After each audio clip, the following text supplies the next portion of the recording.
students, today we are going to start our second chapter, and the topic of our second chapter is beginning of nationalism.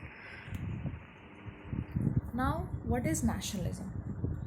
In simple words, nationalism is your love for your country, your sacrifice for your country, and your devotion for your country, how dedicated you are towards your country. This is what nationalism is. In Hindi, you can say nationalism is Desh Bhakti.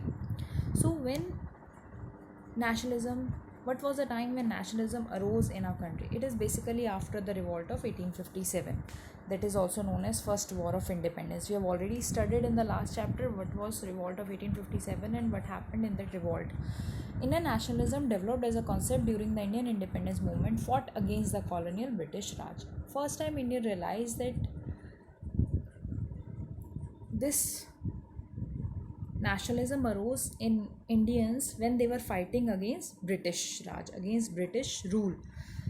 The country realized first time that if they really want to throw Britishers out of the country, they have to be united. If you remember, while we were discussing the reasons for the failure of revolt, one reason was, actually you can say the main reason was the failure of the revolt. One reason was disunity among the leaders or among nation. So this was the main reason why Britishers ruled us. So this time, after the independence, Indians realized that this unity, if they continued having disunity, that it will be difficult for them to throw Britishers out of the country. So this time they realized a country that was divided into regions and sub-regions governed by politically opportunate rulers has bleak chances of overthrowing a foreign rule regime with one armed rebellion. If they really want to throw Britishers out of the country, they have to act like one armed rebellion, one armed force. At this time, the political leaders and social reformers, now we all know who are political leaders, but who are social reformers? Social reformers are the one who wanted to bring some changes in the culture of the country, social changes like some beliefs, some orthodox, they want to change in the society, orthodox rituals, the one who spoke against orthodox rituals and all. So they realized that if they want to get rid of the foreign rule, they first need to generate unity among themselves. Then only they can fight against Britishers, and then only they can do something for their country. Then only they can get freedom from the British rule. Now, what are the factors? What are the reasons why nationalism promote in India? What are the factors that promote the growth of nationalism in India? What are the reasons why growth of nationalism was there in India? First reason was political unity. For the first time after breakup of Mughal Empire, most of the regions in India were united politically. They united politically and administratively under a single power. Now, after the First War of Independence, first time this happens that Indians get united just because their motive was one. All the associations, all the groups, people, all the communities got united because they wanted to fight against Britishers. So it introduced a uniform system of law and government. First time, a uniform system. Uniform system means a very, you can say, systematic system of law was formed in India. This all happened because they realized after revolt that they can't fight with Britishers without having unity. And first time they have united because their main reason why they got united, because they want to fight with the Britishers. Second is development of communication and transport. Second reason why nationalism arose, why the nationalism was there in the country, why nationalism promoted in our country. Class, whenever we talk about Britishers, we always talk negative about Britishers, but though they have tortured us, though they ruled us very harshly, but one thing we can't forget, the privileges which we are enjoying, or you can say the education which we are getting now, it's because of Britishers, because they have introduced even the language, English language, which we will discuss this point in another one. Third point, you can see the English language topic is there, but let us talk about communication and transport first. Now we are enjoying railway and all. Who introduced this railway? Britishers introduced this railway, telegraph, postal service. Though they have not introduced this for our benefit, for Indians' benefit, they introduced this for their own benefit so that they can easily communicate with each other in the country, but still it gives benefit to us as well. The introduction of railway, telegraph, and postal service and all the construction of roads and canals facilitated communication among the people. All these brought Indians nearer to each other. Now, because of this, now Indians are able to communicate with each other. Now, the one person who was residing in Calcutta and the other person was residing in Uttar Pradesh, now through telegraph or through postal service, through letters, they can communicate with each other, they can share their ideas. And when they can share their ideas, they can easily when they can share their ideas, they can easily communicate. And that was another reason why nationalism arose in the country, because now they can easily contact with each other. Now they can talk about each other. Okay, this thing is this, Britishers are doing this in our area, what they are doing in your area. Okay, same thing they are doing in your area. Okay, let's do something for to get rid of them. So that's how they communicated with each other, and they shared their ideas. And when they shared their ideas, they got to know all over the country, whole country was fed up with the Britishers and they want to get rid of Britishers. Railway, now it was earlier time without railway, the people used to travel through bullocks. It was not an easy task to travel through bullocks. It took almost 10 to 15 days to reach one place. So it is very hard for people to go to each other place. So that after the introduction of railway, people can easily go to each other place, and when they go to each other place, they share their ideas. Okay, they make planning, this we can do for the country. So this what is the another factor which gave rise to the nationalism in India. Then economic unification, because we have already studied, one of the reason of revolt was economic exploitation of the people. Same thing when this also gave rise to nationalism as well. Destruction of the rural and local self-sufficient economy. What Britishers were doing, they were exploiting the farmers, they were exploiting the craftsmen, artisan, they were forcing Indians to use their machinery made goods, they were forcing our farmers to grow the cash crops rather than food crops. So these are the things which are, in short, harassing the people. This created the feeling of nationalism in India. The destruction of the rural and local self-sufficient economy and the introduction of modern trade and industries on all India scale had increasingly made economic life a single whole and interlined the economy fate of people living in different parts of the country. Now, but one thing positive happened because of this is when large scale industry introduced in our country, somehow people start earning some amount of money and they start becoming modernized. And when they became modernized, their thinking changed. And this was another point that growth of nationalism arise. Now the third point is English language and Western education. The education which you are enjoying today is British education, because Indian education was that, if you remember in history, in 9th standard, we have studied Gurukuls and all. This was Indian education. But Britishers changed this education and colleges, schools was established in India. It's because of Britishers. Western education was introduced in our country. And even the language, English language. Earlier in India, Sanskrit and Hindi was the only language which we used to use. Punjabi and regional languages, apart from these Hindi and Sanskrit. But in the English people, but Britishers introduced this English language, which proves a benefit to Indians, not only at that time, not only for the freedom, but even till this age. Now we all know English is a very common language in other part of the world. This is very common language. If you know English, you can easily survive in any part of the world. So English help us to promote ourselves. English help us, this language help us to grow. The English language played an important role in the growth of nationalism. See, it's written clearly, it played an important role in the growth of nationalism. How it plays an important role in nationalism as well? Like Desh Bhakti mein English ka kya kaam? Now the main thing which helps in nationalism, which English does is, now people, the person who are residing outside the India, now Indian people can easily share their views They can easily share their views with the people residing outside the India. Earlier they can't able to communicate with the people residing outside the India because they don't know the language, and it was very hard for them to communicate. So because of this, they able to communicate with each other, the person who was residing outside the India, and they can share their ideas with each other. This is the another point, another benefit. This is the benefit which English does in nationalism. And Western education, with this Western education, people started becoming modern. Their thinking, they become liberal, equality, freedom.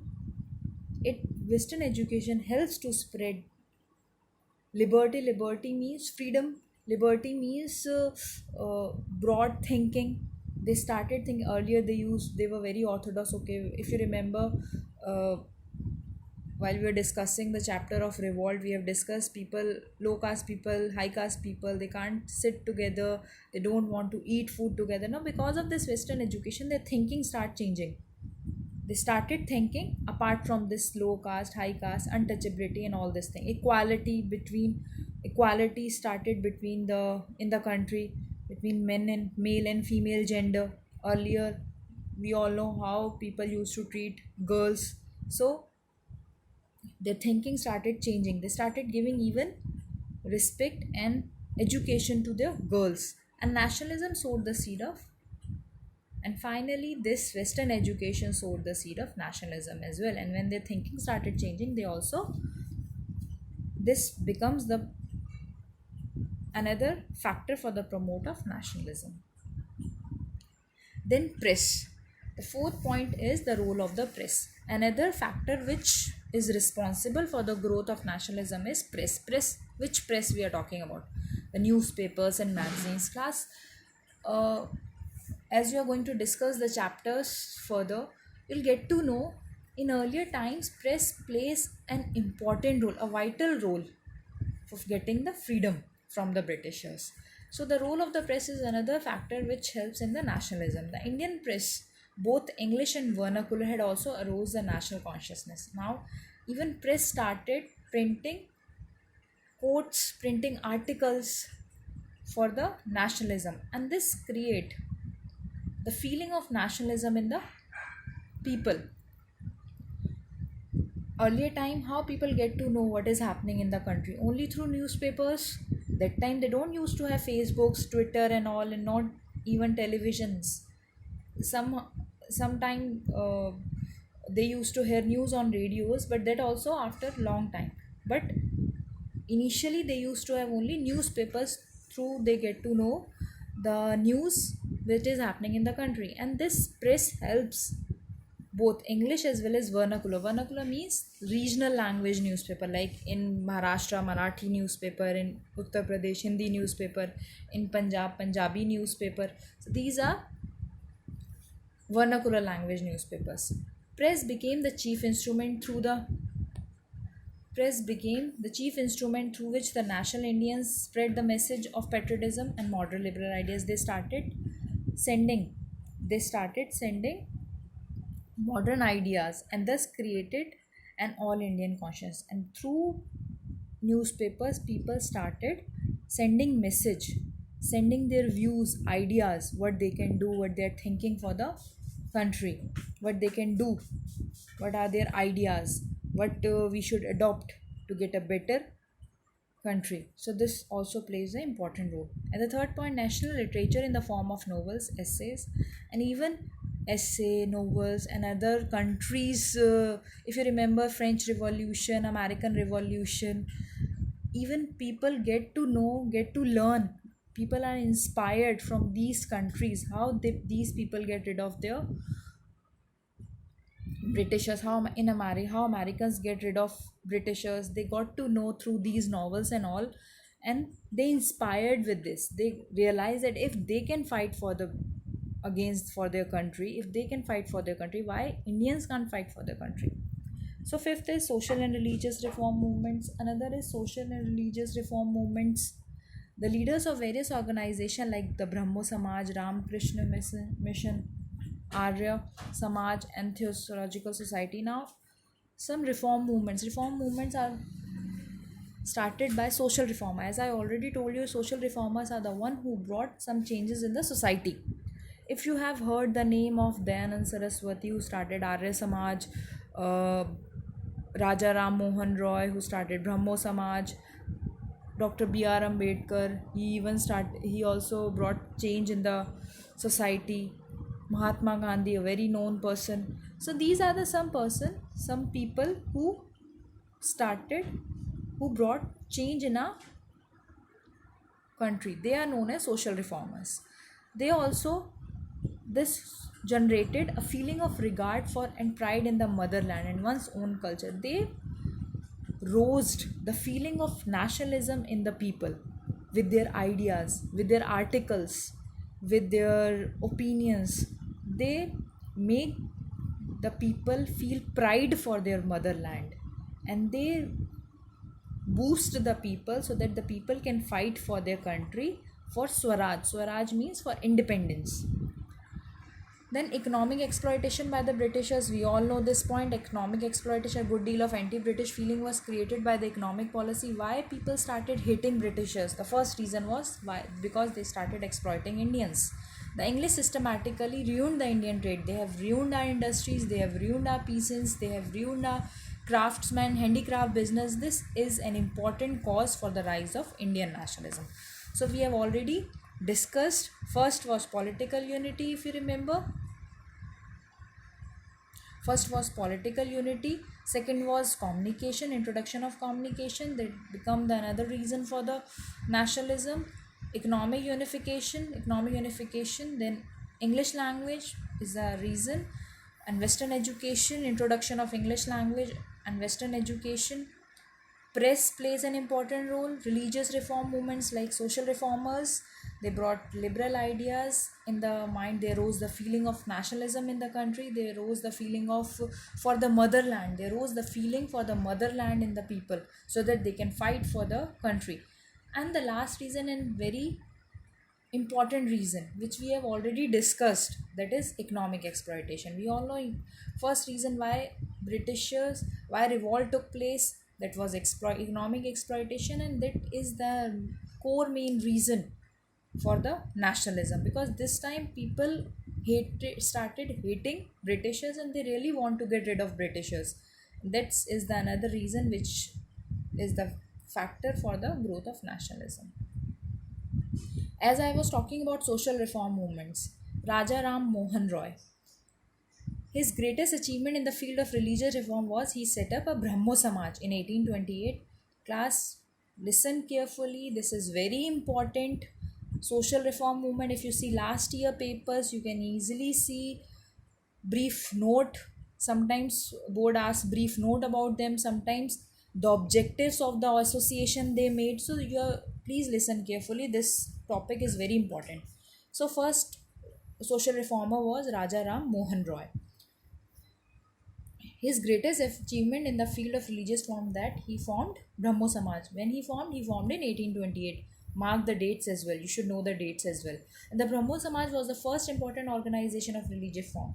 It forbade idol worship.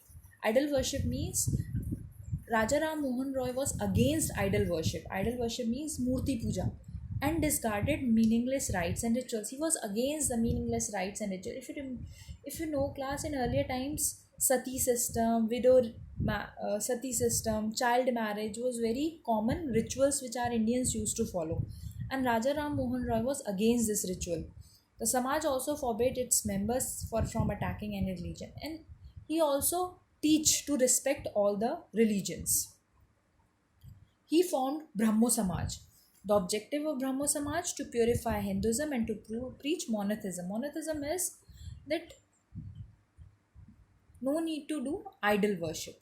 Opposition to idolatry, that is, no need to worship idols. You should do good deeds. If you really want to worship God, you should do good deeds rather than worshipping idols. They also taught good things about other religions. In in his association, the objective of Brahmo Samaj is also to respect all the religions, not only their own religion. In earlier time, people were very orthodox towards their religion. Hindus used to believe in their own belief. They don't want to, they don't treat other religion uh, they don't give respect to other religions. So Brahmo Samaj, one of the objective of Brahmo Samaj is to teach good things or to teach respect to other religions as well. Again, I'm repeating, to purify Hinduism and to preach monotheism.